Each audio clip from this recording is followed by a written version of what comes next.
En el video anterior vimos que bíblicamente hablando, el día sábado fue, es y será el día de adoración verdadero. Pero entonces, ¿de dónde surgió el domingo? ¿Y por qué la gran mayoría del mundo cristiano lo guarda como un día santo? ¿Dice la Biblia algo al respecto? Esta y otras preguntas intentaremos responder en este video. La verdad es que el cambio de día de adoración llegó varios siglos después del relato bíblico. Esto es fácilmente verificable utilizando Internet.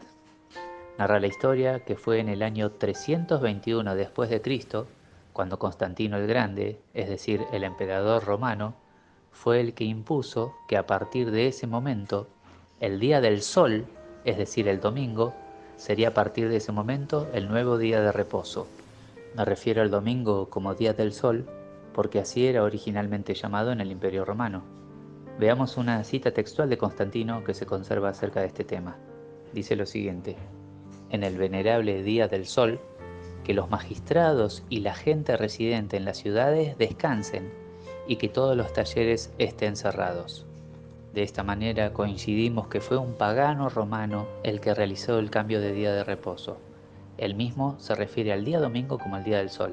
En inglés esa asociación es fácilmente verificable, ya que Sunday significa día del sol. La historia dice que Constantino fue el emperador que abrazó al cristianismo, dejando el paganismo de lado. Nada más falso que eso.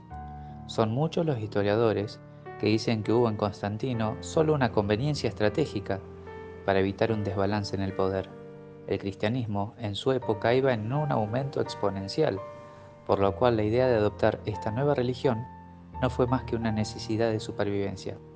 Originalmente, el domingo se trataba del día especial del Sol Invictus, un culto oficial en el Imperio Romano que desde el año 274 era particularmente atractivo para las clases altas senatoriales.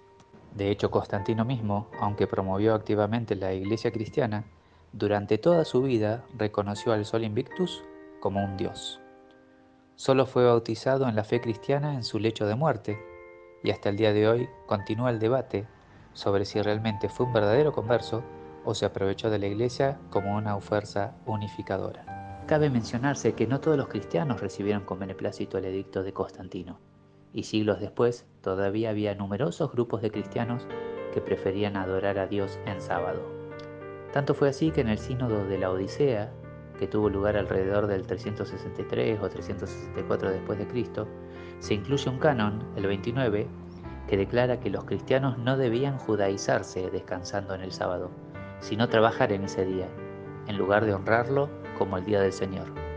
Aquellos que afirmaran seguir a Cristo y no obedecieran el tratado del sínodo de la Odisea serían considerados como anatema, es decir, que serían maldecidos, excluidos y rechazados como miembros de la comunidad. Lamentablemente en la actualidad, la gran mayoría de los cristianos sigue guardando este día falso de reposo, un día claramente pagano que utilizan para honrar a Dios. Dios jamás les pidió tal cosa y resulta en una explícita falta hacia el cuarto mandamiento bíblico. ¿Pero qué argumentos entonces esgrimen los cristianos para guardar el domingo? Bíblicamente hablando, el argumento número uno tiene que ver con la resurrección de Cristo en domingo. Y si bien esto es cierto, nada en el texto ni en toda la Biblia lleva a hacer pensar que ese suceso haría del día domingo un día santo. Todo lo contrario, el que Jesús haya guardado el sábado incluso en la tumba es una muestra más del verdadero día de reposo. Luego existen sí algunos versículos bíblicos que hablan de reuniones religiosas cristianas en día domingo. Hechos 27, por ejemplo, dice que el primer día de la semana, reunidos los discípulos para partir el pan, Pablo les enseñaba, habiendo de salir al día siguiente, y alargó el discurso hasta la medianoche. Por otro lado, 1 Corintios 16:2 dice que cada primer día de la semana, cada uno de vosotros ponga algo aparte, dice el apóstol Pablo, según haya prosperado, guardándolo para que cuando yo llegue no se recojan entonces ofrendas. Este es el momento en el que cabe hacerse una aclaración importante. No existe ningún problema en abrir nuestras iglesias en domingo, así como no hay problemas en abrirlas un martes o un miércoles. Cualquier día es bueno para adorar a Dios. Pero, y este es un pero en mayúsculas, Bíblicamente hablando, el único día santo es el sábado. En ninguna otra parte de la Biblia aparece el domingo enunciado de esta manera, y esa es la diferencia que cabe la pena estudiar. ¿Qué significa entonces que el sábado sea un día santo? Básicamente, el sábado es un día apartado en el cual todo debe estar dedicado a Dios. Nuestro tiempo, nuestras labores, nuestro descanso, nuestras palabras y nuestros deseos. Todo es para Él, es decir, para Dios. Igual este tema será el que trataremos en el próximo video. Por ahora, quisiera que veamos algo revelador. La Biblia ya había anunciado con mucha anticipación que ocurriría un cambio en el día de adoración. Sorprendente, ¿verdad? Si abrimos la palabra de Dios en el libro de Daniel, el capítulo 7 y versículo 25, leemos lo siguiente: y hablará palabras contra el Altísimo, y a los santos del Altísimo quebrantará, y pensará en cambiar los tiempos y la ley, y serán entregados en su mano hasta tiempo y tiempos y medio tiempo. Sin duda este versículo da para un estudio bien profundo, pero en este momento quisiera que nos centremos en lo siguiente. Si analizamos el contexto de este versículo, como siempre digo, es algo importante para entender la palabra de Dios, vemos que se está hablando de un poder que se opone a Dios, el poder del anticristo. Y este poder dice que va a cambiar, o pretenderá por lo menos, cambiar los tiempos y la ley. Este cambio de la ley de Dios y los tiempos en ella descritas podemos encontrarlo fácilmente en el Catecismo Católico, donde se evidencia que el mandamiento acerca de la idolatría, por ejemplo, fue quitado para no tener problemas con la adoración de imágenes que acostumbra ver en las iglesias católicas. También fue quitado el cuarto mandamiento, es decir, el que habla del sábado como día de adoración. En cambio, su cuarto mandamiento dice: santificarás las fiestas. Aquí les dejo una imagen y hagan pausa si es necesario para que vean los mandamientos según el catecismo y los mismos como fueron originalmente escritos en la Biblia por el dedo de Dios. Sobre la vigencia de los mandamientos y el sábado pueden ver, por ejemplo, el video anterior. Hablando del video anterior, tal vez recuerden que en un momento del mismo analizamos el versículo de Apocalipsis 1:10, un versículo que claramente habla del sábado, pero que muchas versiones adulteradas traducen como domingo. El versículo en cuestión dice: yo estaba en el Espíritu en el día del Señor, y oí detrás de mí una gran voz como de trompeta. Vale mencionarse que la frase Día del Señor, asociada al domingo, no aparece en documentos sino hasta fines del siglo II, en el libro apócrifo llamado El Evangelio según Pedro.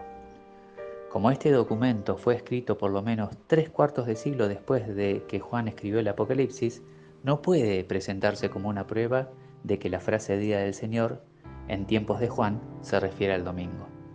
Para ir terminando, quisiera mencionar algo más. La Biblia presenta al sábado como la señal que caracteriza al pueblo de Dios.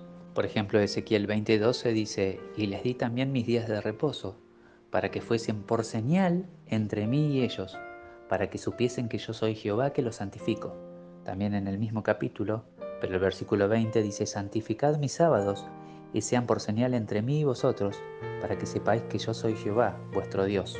Por otro lado, en el capítulo 31 de Éxodo se nos dice algo muy similar.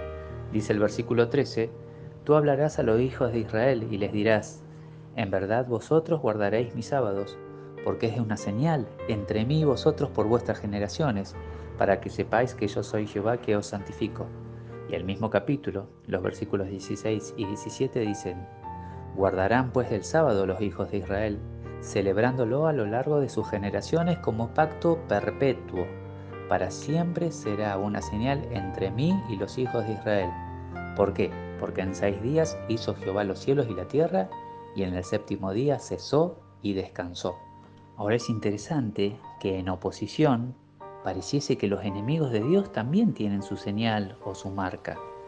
Apocalipsis 13, los versículos que van del 16 al 18 dicen lo siguiente: y hacía que a todos, pequeños y grandes, ricos y pobres, libres y esclavos, se les pusiese una marca en la mano derecha o en la frente, y que ninguno pudiese comprar ni vender, sino el que tuviese la marca o el nombre de la bestia o el número de su nombre. Aquí hay sabiduría. El que tiene entendimiento cuenta el número de la bestia, pues es número de hombre, y su número es 666. Reflexionemos entonces. Si la señal del pueblo de Dios es el sábado, ¿es posible que el domingo tenga algo que ver con la marca de la bestia? En un futuro video estudiaremos acerca de este tema. Que Dios los bendiga.